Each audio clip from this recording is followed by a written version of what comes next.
Assalamualaikum warahmatullahi wabarakatuh. Alhamdulillahirrahmanirrahim. Pada kesempatan kali ini kita bisa belajar bersama meskipun tidak tatap muka di kelas. Mudah-mudahan anak-anakku semuanya dalam keadaan sehat hari ini dan terus semangat untuk belajar dari rumah. Pada kesempatan ini saya akan membahas kembali tentang listrik dinamis, meskipun pada pembahasan sebelumnya kalian sudah mempelajarinya melalui beberapa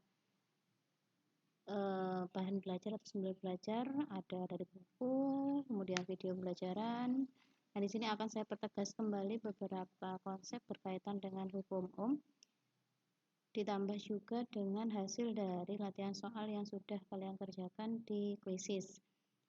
Nah, nanti akan saya bahas materi disambung juga dengan latihan tersebut.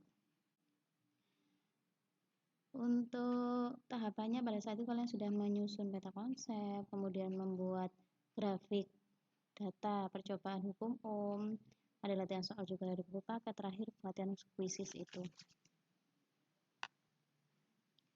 Saya bahas tentang listrik dinamis terlebih dahulu, tentang menentukan arus listrik dan arus elektron. Dari gambar yang tertera di layar, di sini kalian bisa perhatikan ada skema maupun gambar rangkaian terdiri dari sumber tegangan, kemudian saklar, dan suatu hambatan berupa lampu. Kalau dibuatkan skemanya seperti yang tertera ini, ada garis panjang pendek. Panjang di sini menunjukkan kutubnya positif, seperti halnya di gambar sebelah kirinya, dan yang pendek adalah untuk kutub yang negatif.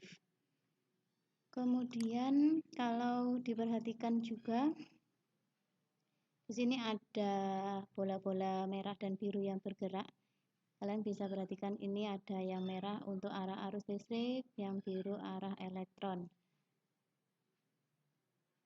Arus listrik itu dinyatakan sebagai aliran muatan positif dari potensial tinggi ke potensial rendah. Jadi arus mengalirnya dari potensial ini yang positif ini lebih tinggi ke potensialnya lebih rendah. Mengalirnya arus demikian, meskipun sebenarnya yang bergerak itu bukan muatan positif, melainkan muatan negatif atau elektron. Meskipun sebenarnya demikian, tapi kita pahami untuk definisi definisi untuk arus listrik itu aliran muatan positif dari potensial tinggi ke potensial rendah. Seperti pada saat saya menanyakan hal ini pada latihan soal quizzes, itu masih ada beberapa yang terbalik. Kalau kita menyatakan arus listrik, tentunya yang mengalir dari potensial tinggi ke potensial rendah. Nah, apabila arus listrik tadi mampu mengalir, maka di sini indikasinya adalah lampu satu hambatan di sini dapatlah menyala. Tapi apabila nanti di rangkaian tersebut ada bagian yang terbuka, seperti hanya gambar yang sebelah kiri ini, maka arus listrik tidak dapat mengalir. Analogi dari arus listrik ini sama halnya dengan arus air. Jadi kalau kita misalnya mengamati air terjun gitu, air terjun tentunya mengalirnya dari tempat yang tinggi ke tempat yang rendah.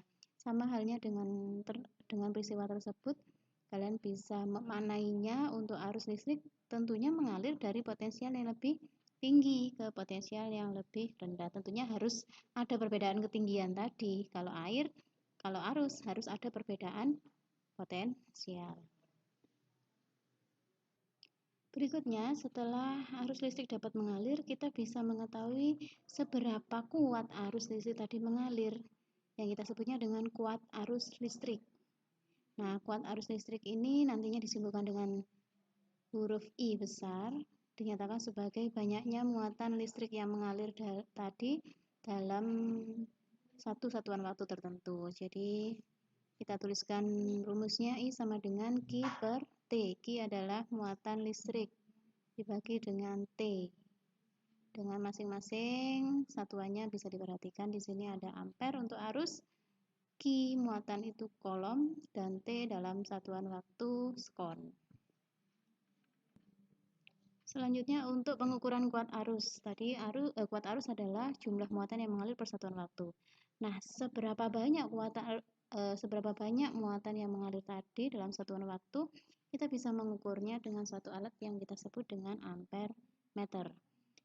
Kemudian cara pemasangannya, seperti pada saat kuisis itu masih ada beberapa di antara kalian yang belum tepat menjawabnya. Untuk pemasangan ampere meter, seperti yang terlihat di gambar ini, skema gambar ada simbol A di sini untuk simbol dari ampere meter, kemudian ada tanda silang ini untuk hambatan listrik tertentu ke potensial tertentu atau tegangan tertentu. Di skema kemudian gambar rangkaiannya di sebelah kanan. Nah, di sini tentunya tidak kalian perhatikan adanya cabang.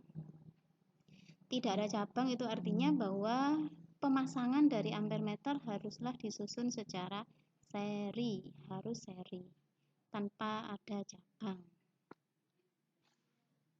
Berikutnya untuk cara membaca skala, ini masih saya temukan juga beberapa di antara kalian yang belum tepat dalam membaca skala.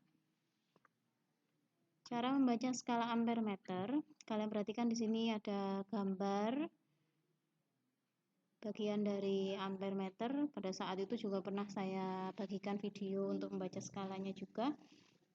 Mudah-mudahan dengan tambahan informasi dari saya ini semakin menambah pemahaman kalian. Ada dua deretan angka-angka di sini, bagian bawah dan bagian atas. Dipilih yang mana, Bu? Dipilih terserah. Kalian mudahnya nanti baca yang mana. Di sini ada min 10, 0, 20, 40 sampai 100, kemudian ada min 5, 0, 10, 20, 30, 40, 50. Baca yang mana terserah. Nanti kalian lebih terlihat di angka yang bawah, boleh yang atas silahkan. Yang perlu kalian perhatikan di sini pada bagian ampere meter yang skala-skala tadi yang saya sebut itu kita sebut dengan skala yang nanti akan ditunjuk oleh jarum. Jarumnya kan nanti akan bergerak ke angka-angka yang ada di sini. Nah, kemudian ada angka 100 dan angka 50 ini paling besar, berarti ini sebagai skala maksimum yang nanti kita ambil. Selain ada skala yang ditunjuk oleh jarum dan skala maksimum, di bagian kiri di sini ada pilihan-pilihan angka yang juga bisa disesuaikan sesuai kebutuhan dari besarnya arus nanti berapa. Ini ada 10 ampere, 5 ampere, 1 ampere, 100 ampere. Jika nanti besaran arusnya tidak diketahui seberapa, sebaiknya kita ambil yang besar, batas yang besar, batas ukur yang terbesar. Nah, di sini garis merahnya menunjuk ke angka 1 ampere, berarti skala batas ukurnya di 1 ampere. Cara membacanya bagaimana? Nilai yang terukur adalah nilai yang ditunjuk jarum. Jadi jarum nanti bergerak ke angka berapa? Nah, misalnya ini gambar ini. Ada angka 0, kemudian di sini ada 20, 40, tapi 20, 40 ini masih dibagi menjadi beberapa bagian. Di sini ada tengah-tengahnya 30, lebihnya 2 strip berarti 34. Nah, 34 dibagi dengan skala maksimum. Skala maksimum kalau tadi ambil yang bawah, skalanya berarti skala maksimumnya adalah 100 dikali dengan batas ukur 1 ampere. Setelah dihitung, maka hasilnya nanti diperoleh 0,34 ampere.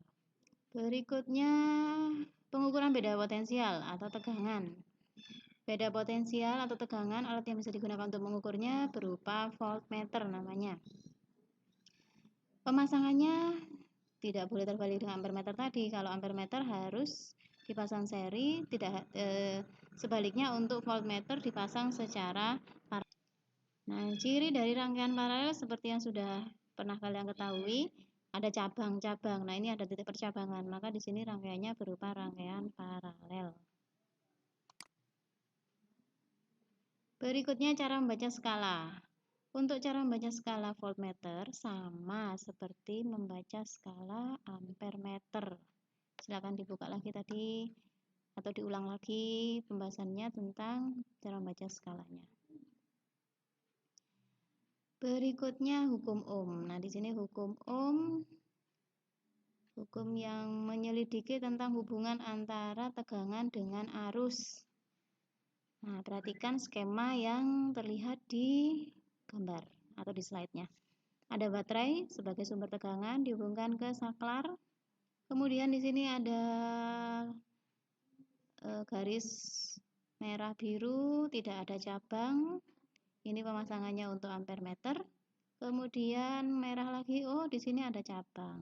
Di sini terlihat ada simbol V, voltmeter untuk mengukur tegangan dari suatu lampu di sini yang dipasangkan.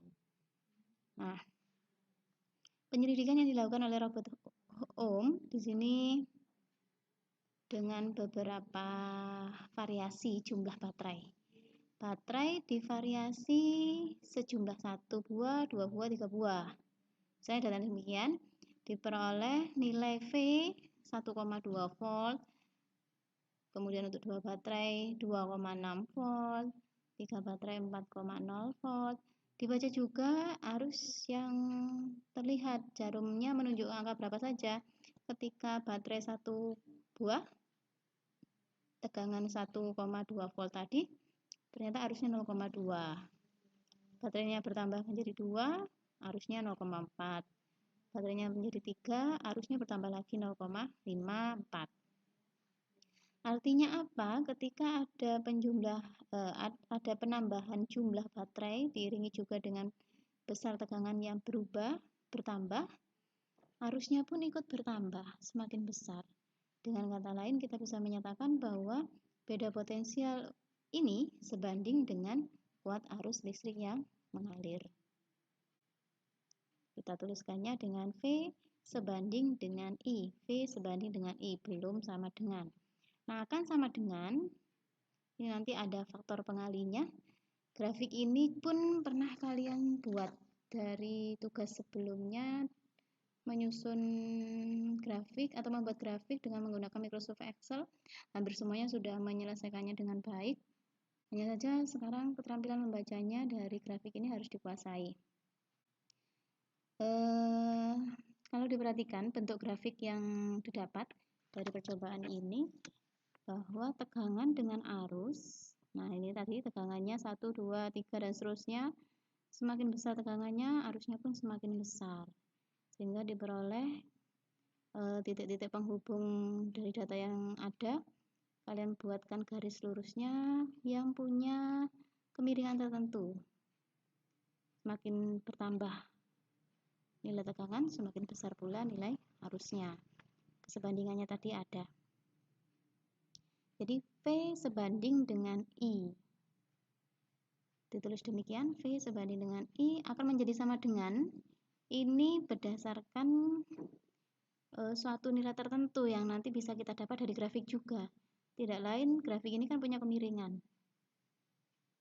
garis.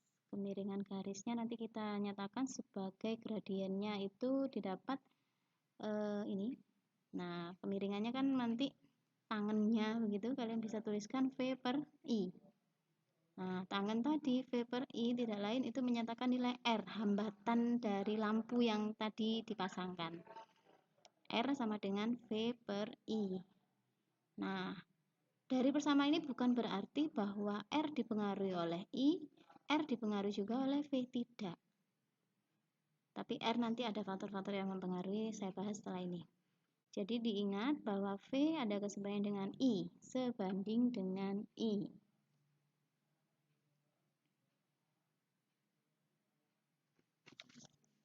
Kalau di sini dibuatkan juga grafik antara R dengan I. R dengan I.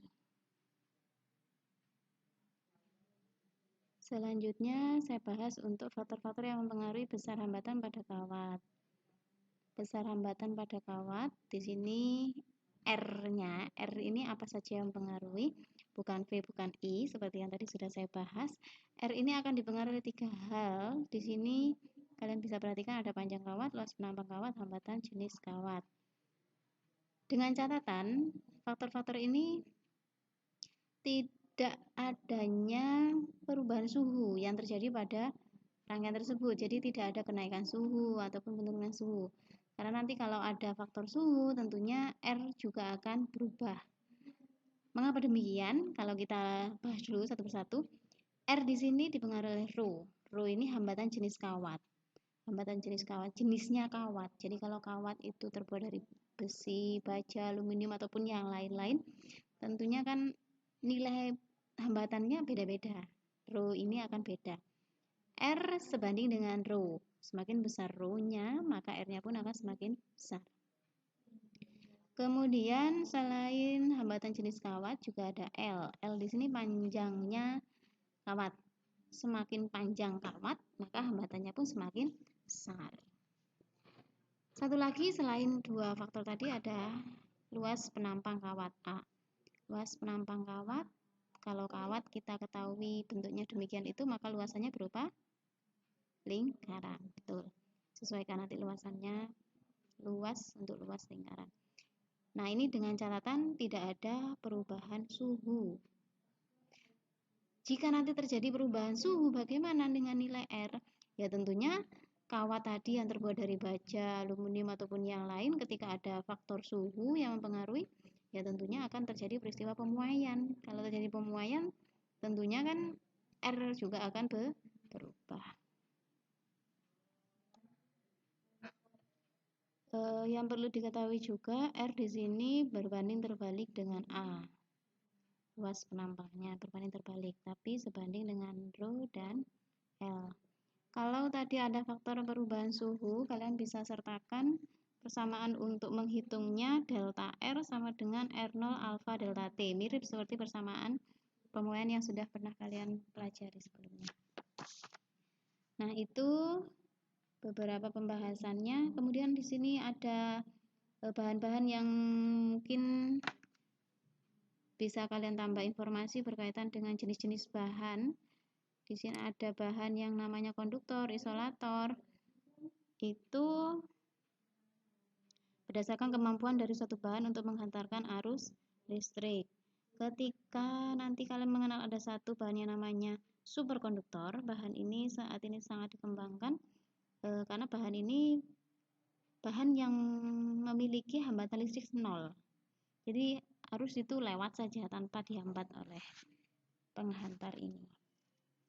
Kemudian beberapa hal lain yang juga menjadi titik pembahasan latihan soal kemarin itu berkaitan juga dengan ini. Jadi hukum Ohm tadi saya ulangi lagi, V sebanding dengan I, R konstan ya. R konstan, tidak pernah berubah dipengaruhi oleh V maupun I. Yang mempengaruhi tadi ada suhu, rho, L, dan A. Demikian pembahasan yang saya berikan untuk materi hukum Ohm. Mudah-mudahan dengan apa yang saya sampaikan ini bisa menambah pemahaman kalian dari yang kemarin beberapa pertemuan-pertemuan sebelumnya bisa dipelajari kembali. Latihan-latihan soalnya ada di buku paket dan materi-materi di buku paket bisa dipelajari juga. Demikian dari saya, mohon maaf jika ada yang salah dari saya. Saya akhiri, wassalamualaikum warahmatullahi wabarakatuh.